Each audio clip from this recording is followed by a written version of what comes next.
Sem dúvidas, o remédio mais utilizado para diabetes é a metformina, também conhecido com o nome comercial Glifage. Tenho certeza que se você não toma, você conhece alguém que toma esse remédio, né? E você quer saber mais sobre ele? Se ele é seguro, se não é, como é que ele foi estudado, qual que é a história do remédio, como é que ele atua, quais são os efeitos colaterais? Então, como sempre, fica aqui com o vídeo de hoje, que é falando tudo sobre a metformina.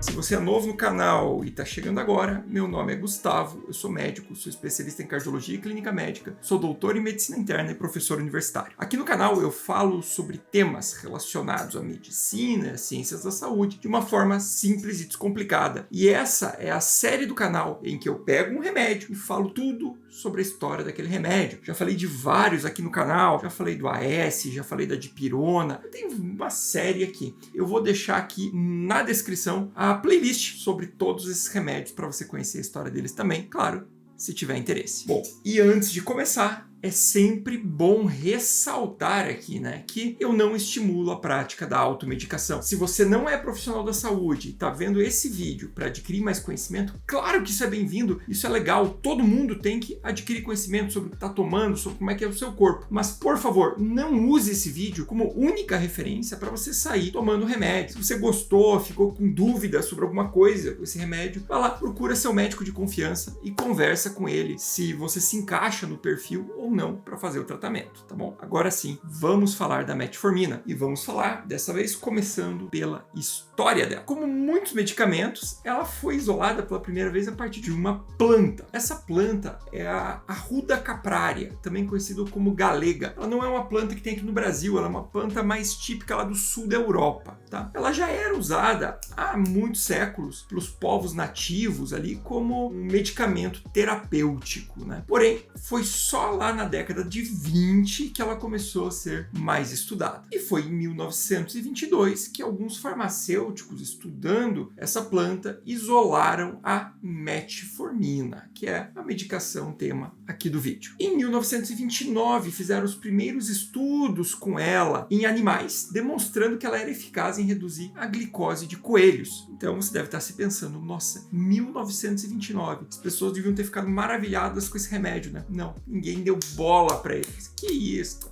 Ignora isso aqui.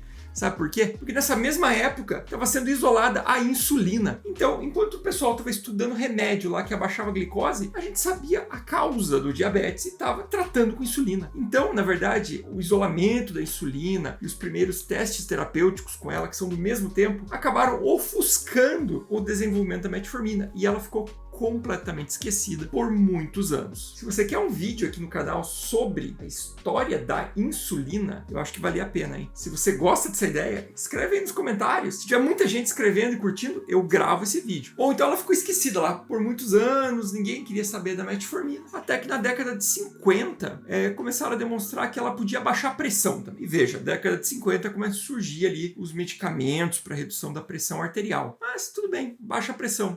Beleza. Até que um médico chamado Eusébio Garcia, ele estava estudando ali a metformina e ele falou o seguinte, peraí, eu acho que esse remédio aqui pode ter ação antiviral, que esse remédio aqui pode ter ação antimalárica, tipo a cloroquina, tal se eu testasse ela em pacientes com gripe, com influenza. Veja que a ideia de usar metformina para ter uma infecção viral não é nova não, tá? Eu sei que ninguém deu muita bola para isso, mas teve um monte de estudo que testou metformina no tal do tratamento precoce da Covid, tá? Baseado nessa ideia. Os caras já tinham lá nas décadas de 50. Resultado, ela não funcionou, né? Ela não funcionou, obviamente, para tratar gripe. Mas perceberam que ela baixava um monte a glicose dos pacientes e parecia ser bem segura. Então foi por causa disso que na década de 50 se ressuscita esse remédio e começa a estudar no contexto do diabetes, demonstrando segurança e eficácia ali em 1957. Nesse momento, o pessoal falou o seguinte, bom, vamos explorá-la para uso comercial, porque quando investigaram lá na década de 20, mal registraram o remédio. Ele foi registrado aqui em 57. E o pessoal falou o seguinte, vamos criar um nome bem legal aqui para ele, então comercial, né, marketing e tal. Que tal se a gente falasse assim, algo que referisse comer glicose, como se acabasse com a glicose no sangue. E eles deram o nome Glucofage, né, de fagos, né, de comer, um remédio que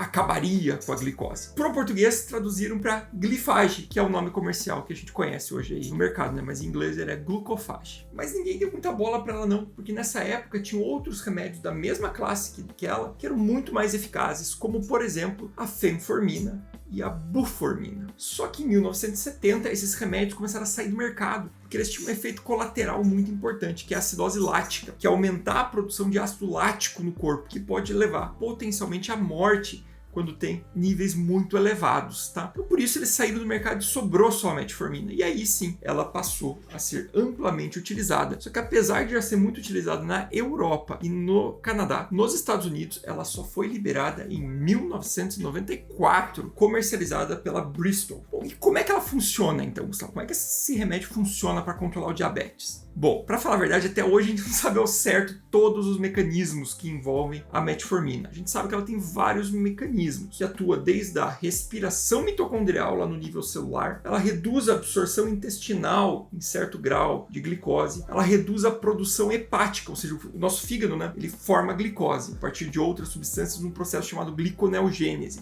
Ela reduz essa formação de glicose pelo fígado, o que é bem aumentada no paciente diabético, além de ter uma outra ação muito importante, que é sensibilizar os tecidos à insulina, ou seja, fazer a insulina atuar melhor. Mas tem uma série de outros mecanismos também já descritos, tá? Desde ação em várias proteínas, em mensageiros celulares, até liberação de certos hormônios, ela afetando, e mesmo a microbiota intestinal, né? As bactérias do intestino. Então, se você está gostando do vídeo, não esquece de deixar o like, escrever aqui nos comentários e compartilhar. Gente, isso é muito importante para o canal continuar crescendo. Tá aprendendo coisa nova, né? Garanto que tem coisa aqui que você não sabia ainda. Se tem coisa que você não sabia ainda, escreve aqui no comentário. Acabei de aprender isso daí. Vamos continuar agora com mais detalhes da história da metformina. E como é que é a farmacologia dela, então? Geralmente os pacientes conhecem ela por ela ser um comprimido muito grande, né? O paciente fala pra gente, é aquele comprimidão. Você já sabe que é a metformina. E ela é um comprimido que o paciente às vezes tem dificuldade em engolir por ser muito grande. Mas uma vez que ele engoliu, a metformina convencional, ela faz um pico em torno de 3 horas, tá? A metformina convencional é a que tem disponível aí no SUS. Porém, existe a metformina XR, que é a de liberação prolongada, que ela faz um pico em torno aí de 8 horas depois que o paciente tomou, e não em 3. Ela não é disponível no SUS, mas ela é disponível de graça no programa Farmácia Popular. Então, ambas as apresentações o paciente consegue de graça, só que uma é diretamente no SUS, o outro é no programa Farmácia Popular. Sei que farmácia popular faz parte do SUS. O que eu tô querendo dizer é distribuição direta na unidade de saúde, tá bom? Bom, independente do pico, geralmente a meia-vida dela, ou seja, a partir do pico, o tempo que metade dela é metabolizada é em torno ali de 4 a 9 horas. Ou seja, a metformina XR ela até pode ser tomada uma vez só por dia. A metformina normal, não. 90% da excreção da metformina se dá pelos rins. Por essa razão, pacientes com disfunção renal, com doença renal crônica, pacientes em hemodiálise, se forem utilizar, tem que utilizar com muita cautela. E a hemodiálise ela é contraindicada, mas pacientes com doença renal tem que usar com muita cautela, pelo risco de a dose ficar maior do que você quer e o paciente fazer muito efeito colateral. Então, esses pacientes precisam ter lá a dose ajustada pelo médico. Tem dano renal, tem que fazer um ajustezinho na dose. Os efeitos colaterais mais comuns são aqueles do trato gastrointestinal, principalmente náuseas, vômitos e diarreia. E esses efeitos eles são muito mais comuns com a metformina convencional, aquela que faz pico. Aquela de liberação prolongada, ela quase não faz esses efeitos colaterais. Perto da outra, né? Ela ainda faz, mas bem menos. Agora, o risco mais grave que você tem para o uso desse medicamento é a acidose lática, que foi o que tirou lá os parentes dela do mercado. A acidose lática, ela acontece mais em pacientes graves, tá?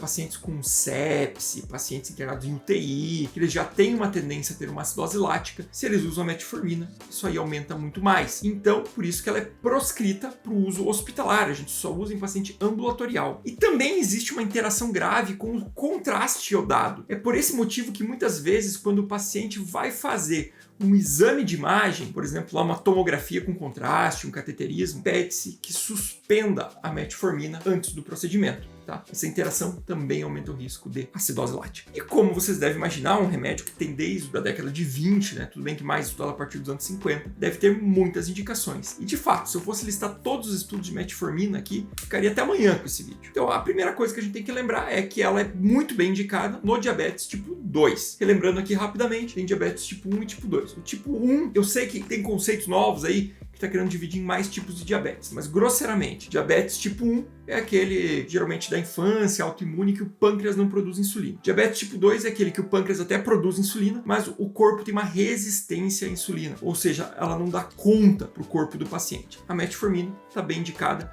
no diabetes tipo 2, apesar de ter estudos e algumas situações lá no tipo 1. A indicação formal é no tipo 2, que é onde ela é francamente estudada com segurança e eficácia. Outra situação em que ela é muito bem estudada, podemos citar aqui, é a síndrome dos ovários policísticos, uma condição hormonal que acomete mulheres, obviamente, ovários, que fazem um hiperandrogenismo também. Tem um mecanismo todo complexo na síndrome dos ovários policísticos. Se quiserem, eu gravo aqui um vídeo só sobre isso, mas a metformina tem o seu benefício também. Outras situações em que ela pode ter benefício potencial é em alguns tipos de epilepsia, tá? As epilepsias mioclônicas, alguns estudos para excesso de gordura no fígado, e tem muita coisa que a gente vê o pessoal usando metformina que de fato não é estudada, tá? Como, por exemplo, pacientes sem diabetes ou pré-diabetes para aumentar a sobrevida. Isso não existe. Prevenção de Alzheimer, isso aqui é mito, tá bom? Não tem estudo, pelo menos, confirmando realmente a eficácia nessas condições. Onde que a gente poderia dizer formal? No diabetes, especialmente tipo 2, na síndrome dos ovários policísticos e ali em alguns tipos de epilepsia, que é onde é mais estudado, tá? Você sabe alguma outra indicação de metformina? Tem dúvida de alguma delas? Escreve aí nos comentários e a gente vai debatendo. Outra condição que eu vejo muita gente utilizar e formalmente não está indicada é para perder peso, tá? Sim, de fato, a metformina, pela sua atuação, ela reduz um pouco o apetite e o paciente com diabetes, quando usa ela, ele perde bastante peso, tá? Mas não tem estudo de segurança e eficácia em pacientes obesos sem diabetes para utilizar para perda de peso. A exceção se faz para algum tipo de ganho de peso induzido por alguns remédios bem específicos, mas isso aqui é lá e bem indicado e acompanhado por médico, tá? Não tem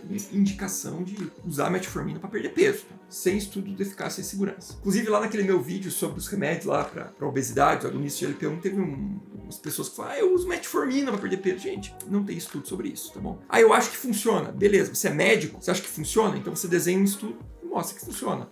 É assim que funcionam as coisas, né? Beleza, gente? Então, muito obrigado. Se você gostou desse vídeo, não esquece de volta de deixar o like, curtir e compartilhar. Isso é bem importante para o canal continuar crescendo. Até o próximo.